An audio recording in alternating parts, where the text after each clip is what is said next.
Silent Dystopia is a collection of stories based in the world of Dave Jeffry's A Quiet Apocalypse, edited by D.T. Griffiths.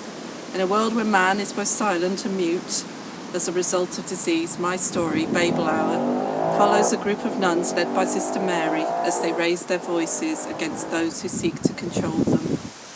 And with this visible and vocal resistance of Babel Hour, they also mete out their own particular brand of justice, often brutal and usually unforgiving. And here are a couple of paragraphs from the beginning of my story. Babel Hour. The shadows lengthened along the perimeter of the walled garden, a nightly shrouding of the chapel as if casting a protective blanket over the ancient building. The air was filled with the fragrance of summer plumes, balm for any troubled mind, an oasis of tranquility on any other day.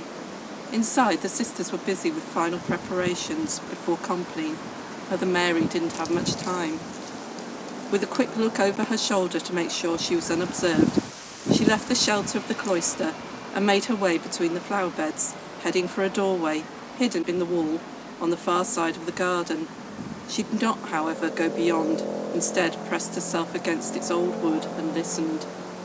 Her heart hammered as she waited. This was a moment she thought would never come, the final piece of her plan hopefully falling into place. It all depended on the news she received.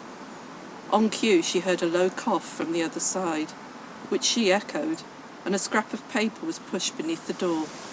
Mary picked it up and read it, an unhappy smile on her face as she did so. It had given her the answer she wanted, confirmed the one she sought was in place. She turned and made her way back to the chapel. She had need of prayer before her sisters gathered. A sin committed 30 years ago had resulted in the deaths of many. What she had birthed had to be destroyed. Read the book, look at my story, and find out what happens. Thank you.